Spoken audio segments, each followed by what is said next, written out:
Bien, regresamos entonces con el economista Javier Zúñiga, decano de la Facultad de Economía de la Universidad de Lima, con quienes vamos a hablar sobre las medidas para agilizar las inversiones, medidas que han sido anunciadas por el propio presidente Ollanta el día viernes por la noche. Javier, muy buenas noches. Gracias por estar con nosotros. No, Juan José, es un placer. Bien, cuéntanos, ¿cuál es su opinión respecto a esta presentación del presidente el día viernes por la noche?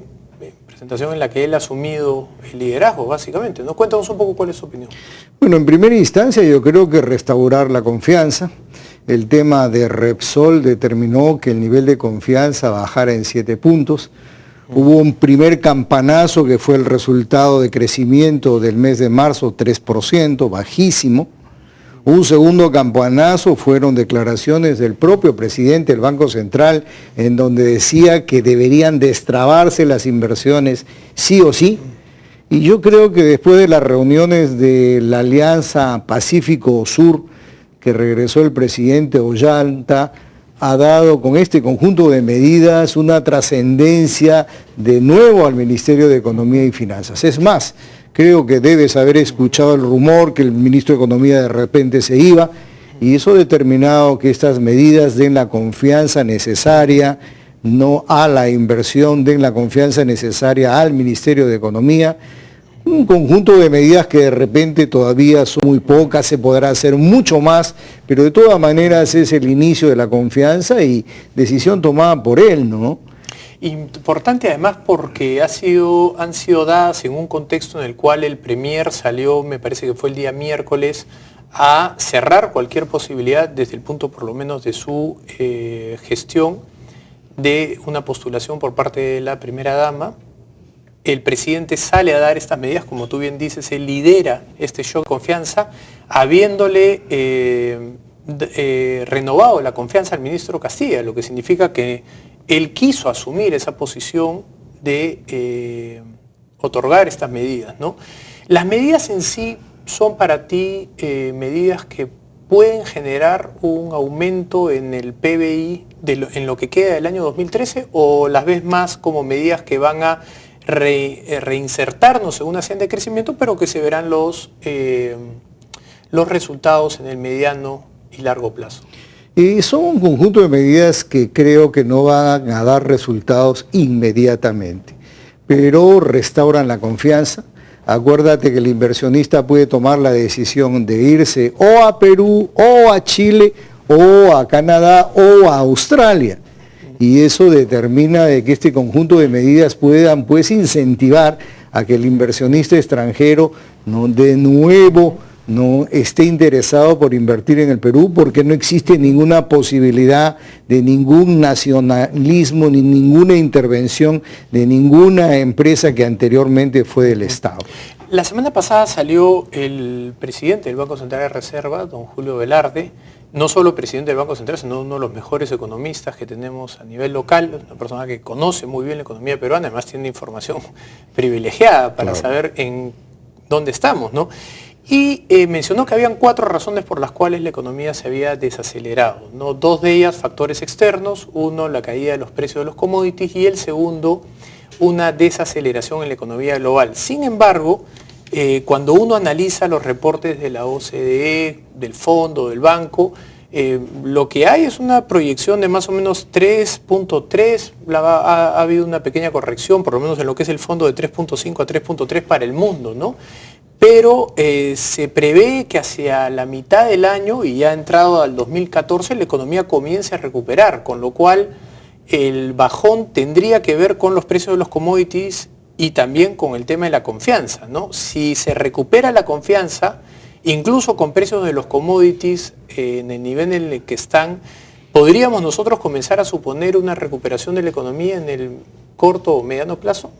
Yo pienso que los Estados Unidos empezará a recuperarse a partir de junio del próximo año.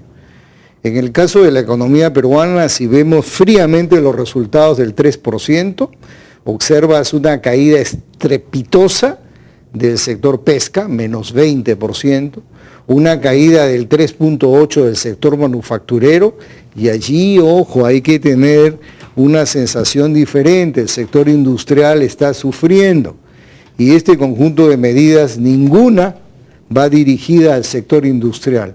y el sector industrial es el que da o que genera mayor cantidad de trabajo, es el que adquiere mayor cantidad de bienes de capital y es el que es permanente en el tiempo. Y otro tema es el sector construcción, que siempre que crecía 14, 15%, ha crecido en el mes de marzo 3%. Evidentemente que marzo tuvo menos días por el Jueves Santo y Viernes Santo, pero de todas maneras la cifra del 3% hay que mirar que el sector manufacturero viene sufriendo. Se habla de la posibilidad de dar un conjunto de medidas adicionales, no al sector industrial. Por ejemplo, en el caso de Brasil, medidas tomadas el año pasado para fomentar la competitividad permiten, por ejemplo, reducciones en masas impositivas para adquisición de bienes de capital y hasta una reducción de la masa impositiva total del sector industrial. ¿Por qué no darle al sector industrial de repente un porcentaje mucho menor del 30%, así como el 15% que tiene el sector agrícola? El sector industrial es el único que permanecerá en el tiempo. El sector construcción, como tú bien sabes, entra y sale de acuerdo a cómo está la economía. Entonces, interesante, porque lo que planteas es una visión alternativa a la común que siempre escuchamos a nivel local, que es que cuando la economía se comienza a frenar, alguien supone que es el Estado el que debe de entrar para suplir en cuanto a gasto del gobierno, ¿no? Estuvimos haciendo unos breves cálculos acá y para lograr el 6% al 2013 tendríamos que crecer en lo que queda del año a un promedio superior al 6.5%. Entonces, claro, tú ahí tienes dos vías, ¿no? O aceleras el gasto público, ¿no? O, como tú dices, generas incentivos para una reactivación de la inversión privada, que por ahí no te da 6.5, pero por ahí es mejor que salgan y digan, miren, no vamos a crecer al 6%, vamos a crecer al 5.6%, pero lo vamos a hacer de una manera consistente, saludable y que genere una mayor base para desarrollarnos en el largo plazo. Lo que pasa es de que yo ya no creo que estaremos creciendo a niveles del 6.3, 6.5%. Este campanazo del 3% en marzo nos va a llevar a una cifra 5.7, 5.8%. Hay que ser realistas. Claro, totalmente. No, 4.8 ha sido el primer trimestre. Claro. Si mantenemos esa tendencia vamos a estar por debajo del 5, claro. seguro. Ahora, el presidente del Banco Central ha dicho que creceremos a más del 6% en el mes de abril, pero habrá que ver la cifra. No, pero yo no creo que tengamos un 6.3 como habíamos estipulado. Recuerda tú que continúa la crisis europea, recuerda tú que las órdenes de compra se reducen, recuerda tú que China está en menos 8% de nivel de crecimiento, por lo tanto, esa es la gran locomotora que jala la economía peruana, por lo tanto, creería que el nivel de crecimiento del presente año estaría 5.7, 5.8 y soy súper optimista, ¿eh? Ahora, en el 2014 las proyecciones globales por lo menos son de una recuperación. Pasamos de casi 3.3, lo que se proyecta para este año, al 4%. Es un incremento importante en la demanda global, ¿no? No, y además ahí sí empiezas a sentir, ¿no?, el ingreso de las inversiones. Este roadshow en Medio Oriente que van a pasar por Inglaterra, ¿no?, y Frankfurt es un roadshow interesante porque lo que va a generar es las posibilidades de entrar en temas agrícolas, en temas de infraestructura, ¿no? Pero el tema de la inversión no es un tema inmediato porque puedes hacer una presentación fabulosa de Perú, pero la inversión no la vas a realizar de manera inmediata. Tal vez si fueran pequeñas empresas las realizarás de manera inmediata, pero las transnacionales se demorarán un poco. Yo tengo una expectativa mucho mejor para el 2014 que para el 2013. Una consulta final, antes de terminar, se nos acaba el tiempo. Tal vez habría la posibilidad, normalmente las reformas se hacen al comienzo de un gobierno, pero aprovechando este reenganche del presidente con el proyecto de desarrollo, de crecimiento o inclusión social, que fue su promesa de gobierno, ¿hay el espacio para presentar también reformas? ¿Crees que todavía está en los plazos en los cuales puede presentar reformas, por ejemplo, hacer algo en cuanto a educación, un shock de oferta por algún lado, en el lado educativo, retomar un proyecto de reformas tal vez laborales, tributarias o en el plano de las regulaciones microeconómicas? ¿Hay espacio para eso o ya es muy tarde?